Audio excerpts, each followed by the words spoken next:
Bonjour. Au cours des prochaines semaines, nous allons voir ensemble quelques pistes de réflexion au sujet du prophète Daniel. Daniel a une vie particulière, et je dois t'avouer que pendant pas mal de temps, ayant grandi dans l'Église, j'ai pas été toujours très intéressé par les calculs prophétiques et les choses très compliquées qu'on peut y trouver. Mais depuis quelque temps, j'ai eu l'occasion de redécouvrir l'histoire de Daniel, de redécouvrir sa vie et particulièrement le contexte dans lequel il a été amené à faire confiance à Dieu et à témoigner de sa foi dans un monde complètement bouleversant et bouleversé. Daniel est un jeune Israélite de Juda qui est noble ou prince, c'est-à-dire que il a de fortes chances qu'il soit un descendant du roi David et du roi Salomon. Daniel, dans son adolescence, se retrouve dans une situation de guerre. L'Empire babylonien, après avoir euh, découvert que Juda réserve un certain nombre de richesses, décide de venir et d'attaquer la ville de Jérusalem afin de piller les ressources, particulièrement du temple de Jérusalem. Nous pouvons voir un peu le contexte de ce pillage dans une prophétie qui a été faite un peu auparavant, dans 2 Rois 20, nous avons l'histoire du roi Ézéchias. Ce roi, il tombe gravement malade, et puis, après avoir prié Dieu, Dieu lui envoie un signe lui disant qu'il va être restauré et guéri. Lorsque ce miracle se produit, il est tellement merveilleux que des nations environnantes envoient des émissaires pour pouvoir féliciter ce roi et comprendre quelle est la source de ce miracle, la recette miracle. Euh, Ce roi Ézéchias, plutôt que de parler de la source de son salut qui est Dieu, va se mettre à vouloir impressionner les émissaires de Babylone en leur montrant la totalité de ses richesses. Lorsque ces émissaires repartent chez eux, Dieu envoie à nouveau un prophète qui va demander à ce roi, mais qu'as-tu fait finalement de cette bénédiction que je t'ai donnée? Qu'as-tu fait de cette extension de vie que je t'ai accordée? Et puis, malheureusement, nous voyons que ce roi va dire, eh bien, je leur ai montré toutes mes richesses et il n'y a rien de précieux dans mon royaume que je ne leur ai montré. Alors malheureusement, ce prophète va annoncer au roi Ézéchias que, à cause de son incrédulité, à cause du fait qu'il a témoigné par ses richesses matérielles plutôt que de témoigner par ses richesses spirituelles, eh ben, ses fils vont être emmenés en captivité. Ils vont se retrouver eunuques à Babylone. Et cette histoire, on la retrouve dans 2 Rois 20, 1 à 11. Lorsque le chapitre 1 de Daniel commence, nous voyons que cette prophétie se réalise. Babylone attaque Jérusalem, le roi de Jérusalem est amené à Babylone, on nous dit avec un crochet dans les narines, il est paradé à travers les rues de Babylone, et puis Daniel est sélectionné par rapport à des critères bien précis. C'est un noble, c'est un prince, il est beau de figure et il est très jeune, probablement aux alentours de 18 ans, ce qui signifie que Daniel est un jeune adolescent dont le monde s'écroule du jour au lendemain. On peut imaginer le chaos dans lequel il se retrouve. Ses parents sont soit tués, soit eux-mêmes emmenés en exil dans une situation encore moins enviable que lui. Ses sœurs probablement sont violées par les soldats, sont emmenées dans les harems à Babylone, ou sont tuées. Et puis Daniel se retrouve là, avec des compagnons, avec des amis, avec des personnes qu'il connaît, puisque eux aussi sont des nobles et des princes, et ils se retrouvent tous déracinés de leur culture, de leur religion. Pour leur époque, ce qui leur arrive est extrêmement grave. Ça signifie que leur Dieu n'a pas été en mesure de les protéger, mais plus grave encore, cela signifie que le Dieu étranger, les dieux des Babyloniens, sont plus forts que Yahweh, le Dieu d'Israël. C'est un bouleversement théologique, émotionnel, familial, social, absolument dévastateur pour Daniel. Et puis, il va subir dans sa chair probablement la prophétie, encore une fois, qu'on retrouve dans 2 Rois 20, 1 à 11. C'est-à-dire que le commandement du roi de Babylone est d'aller chercher des jeunes hommes beaux de figure qui sont intelligents, qui ont tout pour eux, afin d'intégrer en fait les eunuques de Babylone. On sait historiquement que ce qui se passait souvent durant les temps de guerre, c'est qu'on pouvait prendre une pince ou deux pierres et avec lesquelles on allait castrer les jeunes hommes pour pouvoir les rendre fidèles et loyaux envers leur nouveau roi.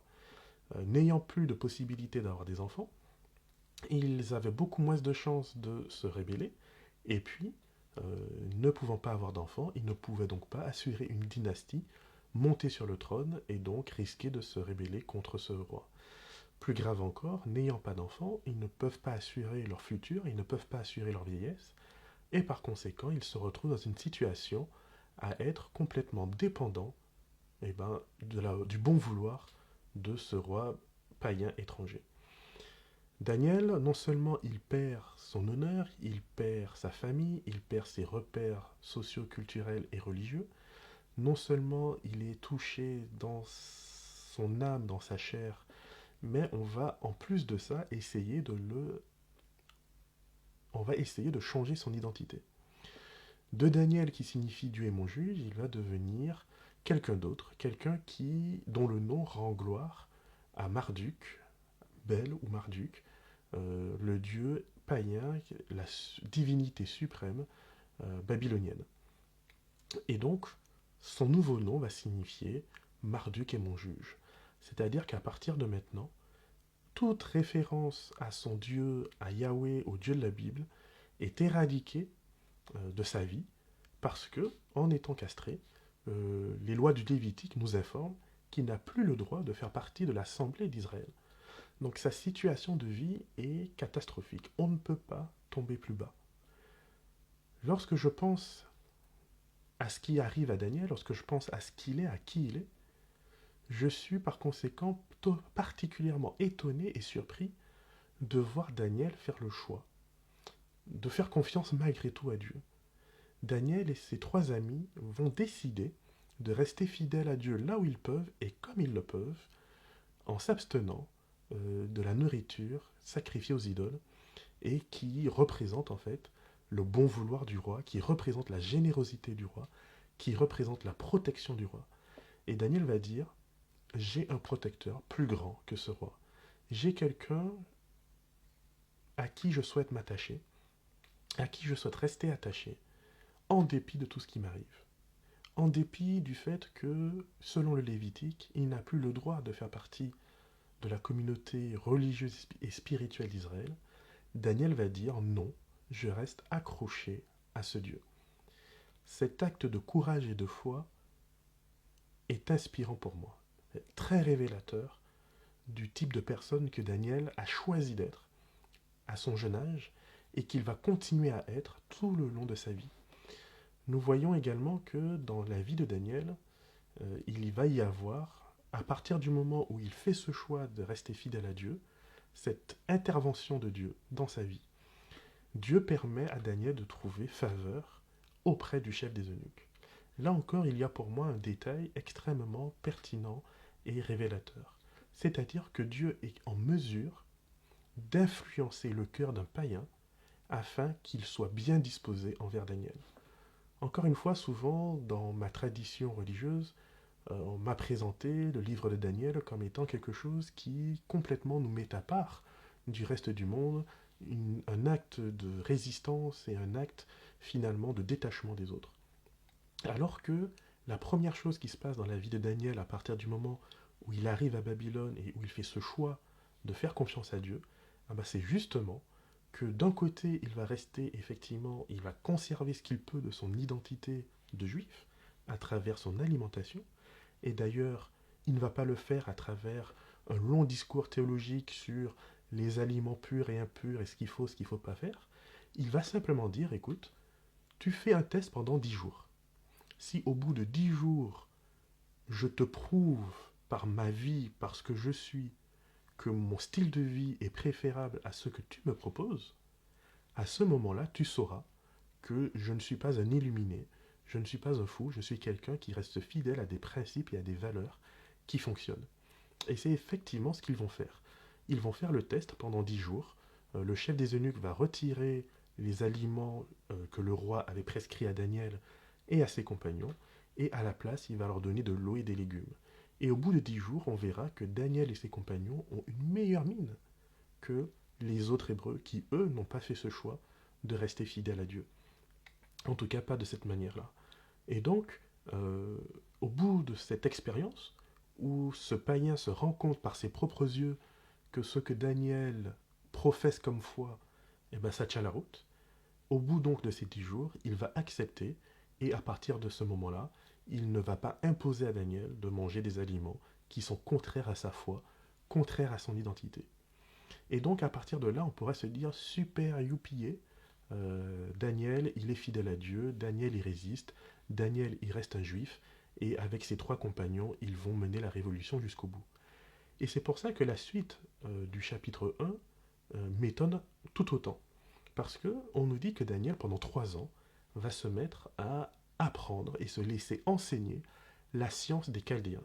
Les Chaldéens, ce sont des prêtres païens, ce sont des sorciers, ce sont des marabouts, ce sont des personnes qui sont dans l'occultisme. Donc le chapitre de Daniel nous présente d'une part ce Daniel qui dit moi, en dépit de ce qui m'arrive, je reste fidèle à Dieu, là où il peut et comme il le peut.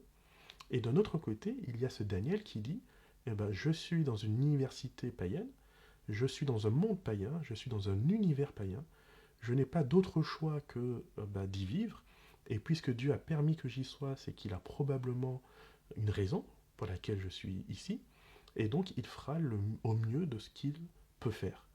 Et pour finir l'étonnement, on nous dit que Dieu va donner à Daniel et ses compagnons une intelligence 10 fois supérieure, au point que lorsque le roi va les questionner, et je propose en tout cas que si le roi païen les questionne, ce n'est probablement pas au sujet de Yahweh dont il n'a rien à faire et qu'il ne connaît probablement pas.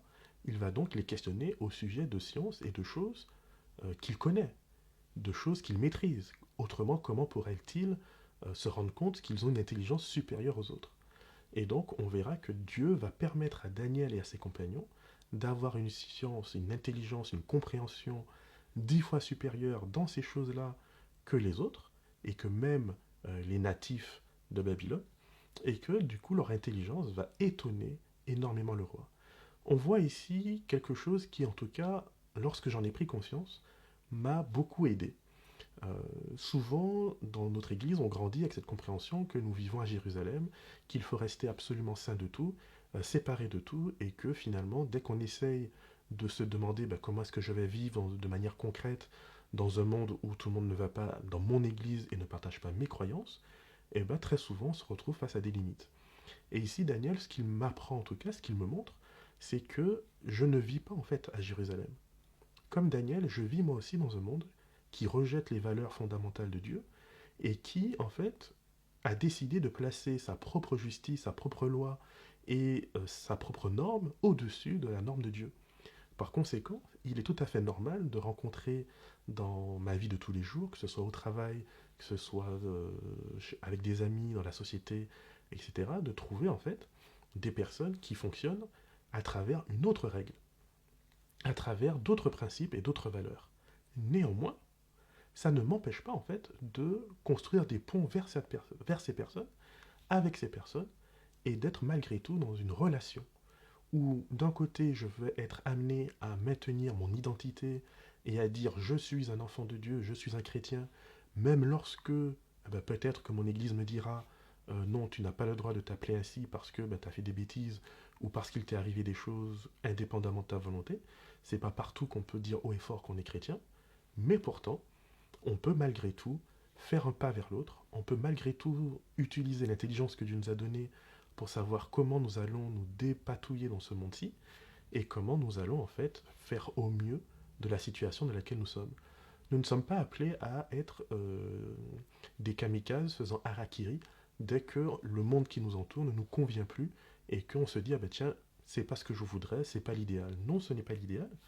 Néanmoins, ça reste un monde dans lequel Dieu nous a placés, dans lequel Dieu nous a voulu, pour que nous soyons sel et lumière de ce monde. Et donc ici, Daniel va être pleinement sel et lumière de son monde à lui, tout en étant un captif, tout en étant un moins que rien, tout en étant dénaturé humainement. Il n'est plus un homme, il a perdu probablement sa virilité. Il n'est pas une femme parce que s'il était une femme, il serait stérile et à l'époque c'est compliqué. Donc il est en fait entre deux genres. Il est entre deux sexes, il est dans un vide complet. Plus personne ne veut de lui.